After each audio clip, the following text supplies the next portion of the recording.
warahmatullahi wabarakatuh. Ketemu lagi sama aku, Ainuriditi, di channelnya aku. Nah, teman-teman, kali ini aku mau sharing ke kalian semua karena ada polling di Instagram aku yang bilang kalian mau gak sih kalau misalkan aku sharing isi tentang buku-buku review gitu ya. Jadi kali ini aku mau review, aku setelah baca buku ya, jadi aku mau review buku yang udah selesai aku baca, yaitu Tarat. Ini bukunya bestseller banget buat muslimah, harus baca pokoknya. Ini tentang kekhawatiran kalian semua para muslimah ya, yang gimana sih perempuan itu harus nggak sih berkarir setelah mereka menikah gitu kan. Tapi ini di sini ada beberapa sudut pandang di dalam buku ini ya. Kalau aku review di halaman ini ya, ini ada berapa halaman sih? Ada sekitar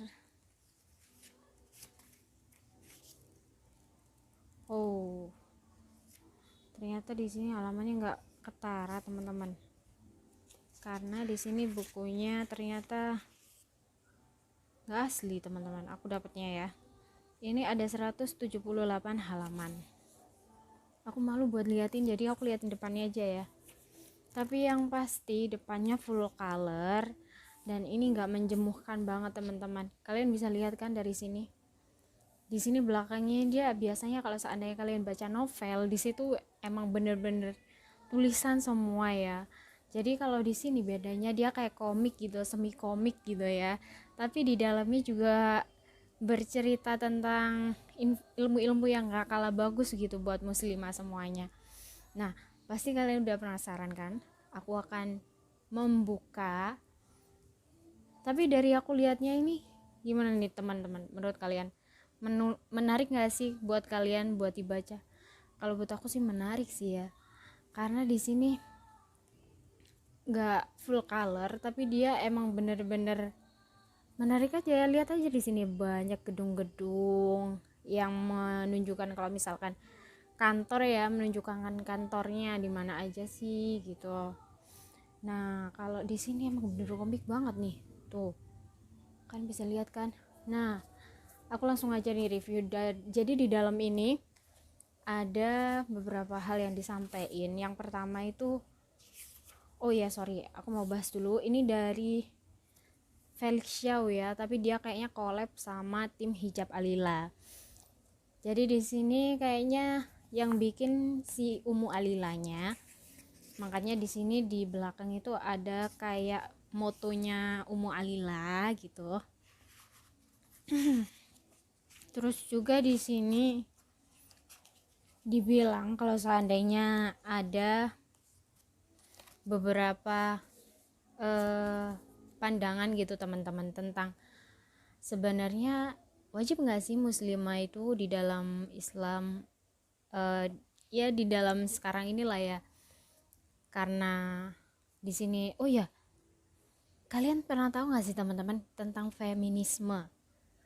Nah, ternyata nih teman-teman, feminisme itu dia emang bukan baru lagi ya kalau seandainya kalian tahu itu filsafat gitu. Nah, kalau yang di filsafat itu feminisme itu tentang gerakan yang ini menyetarakan laki-laki dengan perempuan gitu. Jadi semisalkan perempuan itu juga nggak kalah loh sama laki-laki. Misalkan laki-laki bisa bawa galon jangan sekarang ya teman-teman. Misalkan laki-laki bisa bawa galon, gue juga bisa kok bawa galon. Terus seandainya kalau si cowok bisa ganti gas, aku juga bisa kok ganti gas gitu kan. Jadi nggak kalah kok sama cowok. Secara ya cewek zaman sekarang udah bisa menempuh segala sarjana S1, S2, S3, bakal SSSS yang lain gitu kan. Bisa, perempuan itu sekarang udah bisa, nggak kayak dulu kan. Perempuan kalau dulu kan harus ke dapur, katanya simbahku ya. Perempuan itu harus bisa 3M, maca, mana, masak.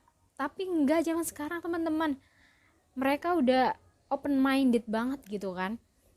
Jadi mereka nggak berpikir enggak kok, siapa bilang, kalau si feminisme ya, versi si feminismenya, Mereka bilang kalau seandainya enggak kok, si cewek zaman sekarang juga nggak cuma bisa 3M doang, sekarang malah cewek bisa kerja sama kayak cowok, jadi cewek juga bisa menghasilkan, cewek nggak harus tergantung sama cowok gitu kan.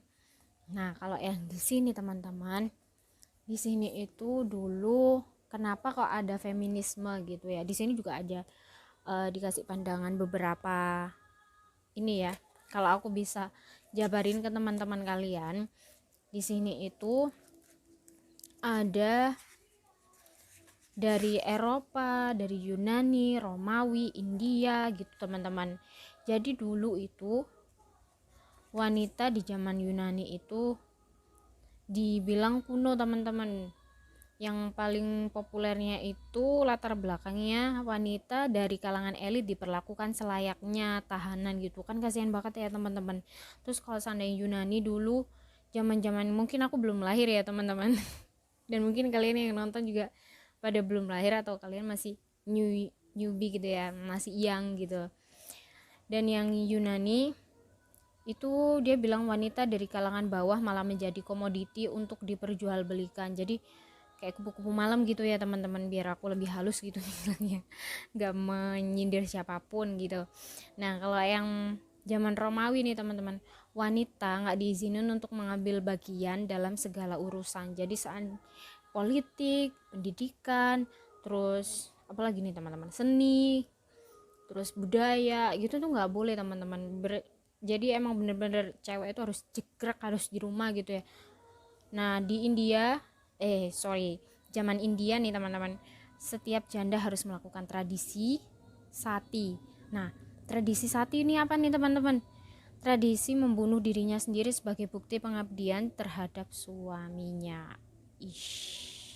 Aku ngeri nih teman-teman beneran. Terus Cina, gadis-gadis dijual sebagai budak, anak perempuan dikubur hidup-hidup. Ini zaman Arab ya teman-teman. Ya ampun, ini mengerikan banget sih buat aku. Kayak yang bener-bener perempuan itu nggak ada harga dirinya gitu, nggak dihargain gitu ya teman-teman. Nah makanya nih teman-teman, di sini dibahas banyak banget itu jadi usulannya ya. Nah kalau yang dari Islam sendiri nih teman-teman, Islam datang itu untuk memuliakan perempuan ya teman-teman, kita seperti kita udah tahu sendiri ya, udah benar-benar memuliakan sendiri nih teman-teman. Jadi kenapa makanya ada kewajiban untuk berhijab. Ini bukan aku ya yang ngomong teman-teman, di hadis juga ada, di Quran juga ada. Kalian bisa searching kewajiban untuk berhijab. Nah di situ nih teman-teman ada yang bilang, kalau aku nggak salah ya, bunyinya dia menyuruh kita untuk menjulurkan ke seluruh badan kecuali muka dan telapak tangan gitu teman-teman. Jadi udah jelas banget kalau seandainya benar-benar memuliakan banget ya. Coba kalau seandainya kita jalan di luar sana, kita nggak pakai jubah, kita pakai baju seksi, kita jalan sendiri, gimana cowok-cowok teman-teman? Pasti aku udah tahu sih reaksinya. Kalau seandainya wow dia cantik banget ya, pasti dia bakalan ngegodain. Entah itu dia bilang cantik lah, entah itu dia bilang seksi lah, main yuk, terus dan lain sebagainya gitu ya, godaan-godaan dari dia gitu. Nah teman-teman, di sini juga dikasih tahu fitrahnya perempuan dan laki-laki. Apa sih fitrah itu? Jadi fitrah itu kayak yang kebiasaan, sifat alam, sifat dari Allah yang udah dikasih, udah dari sananya ya. Misalkan kalau misalkan kamu ya, kamu cantik, kamu suka makan, kamu suka make up gitu ya, ya emang itu udah bawaan dari kita kan. Kita nggak bisa memungkiri kalau kita nggak butuh makan, nggak butuh minum, ya bisa gitu kan teman-teman. Sorry, jokes sedikit ya. Nah jadi emang fitrahnya perempuan itu ya teman-teman, kalau yang di sini dia emang pemelihara entah itu keluarganya, merawat dirinya dan lain sebagainya teman-teman. Nah kalau si laki-laki itu sendiri pemburu, maksudnya pemburu itu dia ya kita udah tahu sendiri ya, dia pemburu apa aja ya. Pemburu perempuan, tapi sekarang malah melebar ya teman-teman, ada LGBT. Kalian udah denger belum sih? Nah tapi aku nggak mau membahas itu ya. Lanjut, di sini itu juga dari situ udah kemuliaan tadi ya, aku udah bahas ya. Terus nah, karena adanya itu perempuan itu udah memuliakan kita teman-teman. Jadi kita seharusnya emang kalau seandainya kita udah bersuami, jadi kita harus meminta ridho suami kita dulu. Seandainya mau menikah, kamu ridho nggak sih kalau misalkan aku kerja setelah menikah, atau kalau nggak mengizinkan, berarti ya kamu bisa, kalau seandainya kamu mau memutuskan untuk ya udah di rumah aja dulu, is okay, nggak apa-apa, lanjut aja. Tapi kalau seandainya kamu nggak mau dengan prinsipnya dia, nggak sejalan gitu ya, is okay, kamu nggak masalah untuk nggak melanjutkannya saat kamu ta'aruf ataupun pacaran gitu ya. Jadi nih teman-teman,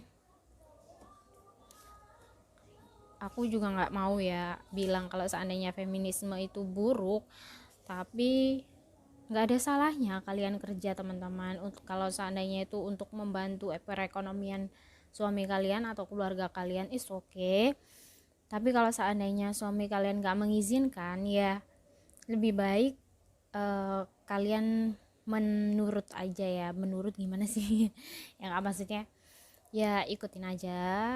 Nanti kalau seandainya emang itu udah jalan keluarnya, ya it's okay lah. Aku ngomong apaan sih?